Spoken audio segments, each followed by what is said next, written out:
abonnés, nous sommes les étudiants et étudiantes de la faculté des sciences de l'Université de Belova, du département sciences biomédicales et médico-sanitaires. Nous faisons la filière sciences infirmières, licence 1. Si nous sommes ici devant vous, c'est pour vous parler de notre exposé dont le thème est la pathologie. La pathologie qui nous a intéressés ici est la maladie de Parkinson, qui sera présentée par mes camarades et moi. Merci. Étudiante Malitza Fabiola de la faculté des sciences de l'Université de Belova. Je fais la filière sciences infirmières niveau 1. Aujourd'hui, je vais vous parler d'une maladie neurodégénérative qui affecte plusieurs personnes dans le monde, c'est-à-dire des millions de personnes dans le monde. Il s'agit de la maladie de Parkinson. Vous avez peut-être déjà entendu parler de cette maladie, caractérisée par les tremblements, une rigidité musculaire et des problèmes de mouvement. Mais la maladie de Parkinson est bien plus que cela. C'est une maladie complexe qui affecte également le sommeil, la cognition, l'humeur et la vie sociale du patient. Dans cet exposé, nous allons explorer ensemble des mécanismes, les causes, les symptômes, le traitement et les perspectives à venir. Nous verrons également comment la recherche progressive, comment les patients et leurs familles peuvent faire face aux défis de cette maladie. Merci. Chers abonnés, je suis l'étudiante Tia Kambalinda Ahmed de la faculté des sciences de l'Université de Belova. Si je suis devant vous aujourd'hui, c'est pour vous faire comprendre la maladie de Parkinson. En effet, il existe plusieurs procédures de comprendre la maladie de Parkinson, comme les observations cliniques et diagnostiques, telles que les examens neurologiques. Ici, le médecin recherche les signes cliniques tels que le tremblement, la rigidité et l'instabilité posturale. De plus, nous avons l'évaluation cognitive, qui est un test qui permet de détecter les fonctions cognitives. Par ailleurs, nous avons l'imagerie cérébrale. Ici, l'imagerie cérébrale est l'ensemble des appareils qui permet de détecter, d'évaluer et de visualiser les différentes pathologies chez un malade parkinsonien.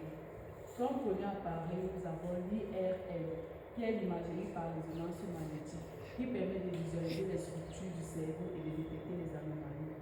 De plus, nous avons la TPE, qui est la tomographie par émission de position, qui permet d'évaluer l'activité cérébrale et de visualiser les cellules de bas d'énergie. Et enfin, nous avons le SPECT, qui est la tomographie par émission de signes de photons, similaire à la tomographie par émission de position, mais utilisant des traceurs différents.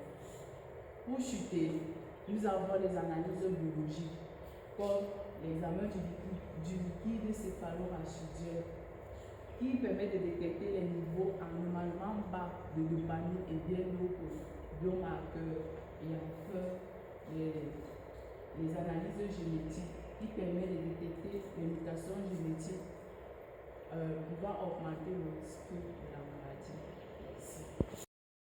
Moi, c'est l'étudiant Christophe de la filière sciences infirmières de la faculté de sciences de l'Université de Belova. Je suis devant vous pour vous présenter les causes de la maladie de Parkinson. La maladie de Parkinson est causée par plusieurs facteurs. Premièrement, nous avons les mutations génétiques. Alors, par les mutations génétiques, nous savons que certains individus possèdent des immunités qui sont à l'origine du développement accru de la maladie de Parkinson. Et deuxièmement, nous avons les prédispositions. Certains individus peuvent avoir des prédispositions pouvant être à l'origine du développement de la maladie de Parkinson. Troisièmement, nous avons les facteurs environnementaux. Par les facteurs environnementaux, il s'agit ici des métaux tels que le cuivre et le manganèse qui sont à l'origine du développement de la maladie de Parkinson. Quatrièmement, nous avons les facteurs de vie. Certains individus qui consomment abusivement le tabac et l'alcool, ce qui pose un risque accru de développement de la maladie de Parkinson. Je vous remercie. Salut à tous, je me nomme l'étudiant de la faculté des sciences de l'Université de Belova, filière sciences infirmières, niveau 1. Si je suis devant vous, c'est pour vous parler du diagnostic et traitement de la maladie de Parkinson. En première partie, nous avons le diagnostic. Comme diagnostic, ici, nous avons l'examen clinique. Ici, le médecin interroge le patient sur les symptômes et effectue les examens neurologiques. Nous avons l'exclusion d'autres causes. Ici, le médecin doit également éliminer d'autres causes possibles des symptômes similaires de cette maladie. Nous avons l'imagerie cérébrale. Quand nous parlons d'imagerie cérébrale, ici nous faisons allusion à l'IRM et la TPE qui vont être utilisés pour confirmer le diagnostic du médecin. Nous avons l'analyse du liquide céphalorachidien.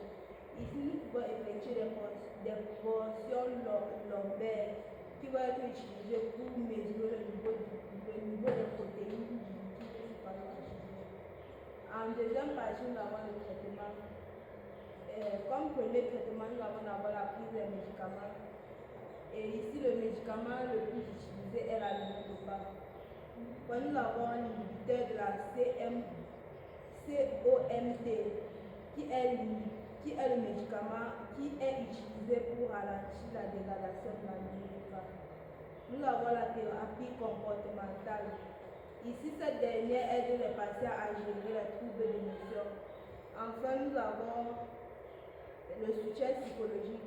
Ici, le soutien des familles, proches, parents et autres aide le patient à faire face aux défis de cette maladie.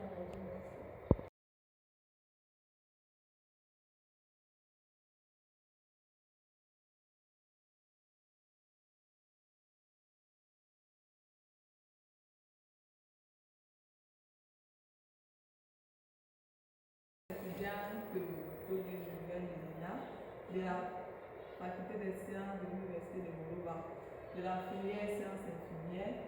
Si je suis devant vous, c'est pour vous parler des recherches et des perspectives d'avenir. Nous avons la recherche des nouvelles cibles thérapeutiques. Ici, nous avons la protéine alpha-synucléine. Cette dernière est au cœur de la maladie de Parkinson. Elle s'accumule dans le cerveau, formant des aliments qui endommagent les neurones. Ensuite, nous avons la voie de l'autophagie. C'est un processus naturel de nettoyage des cellules. Ensuite, nous avons la microbie. C'est un type de cellule immunitaire du cerveau. Comme nous avons aussi des stratégies thérapeutiques qui pourraient réduire le taux de maladie de Parkinson dans la société. Nous avons la thérapie génique. Nous avons ici les gènes sains pour détruire les gènes défectueux. Ensuite, nous avons la thérapie cellulaire. Les cellules souches pourraient être utilisées pour remplacer les neurones endommagés. Ensuite, nous avons les perspectives d'avenir. Comme perspectives d'avenir, nous avons les traitements plus efficaces. Nous avons également les préventions de la maladie. Enfin, nous avons l'amélioration de la qualité de vie. Je vous remercie. Nous pouvons dire que la maladie de Parkinson est une maladie neurodégénérative qui affecte le système nerveux central en entraînant des tremblements, une rigidité musculaire, une bradykinésie, c'est-à-dire un ralentissement des mouvements, et qui entraîne également une instabilité posturale. Elle est causée par les pertes de neurones dopaminergiques, de la substance noire du cerveau. Bien qu'il n'existe pas un remède contre cette maladie, des traitements sont disponibles pour gérer les symptômes et améliorer les conditions de vie des patients.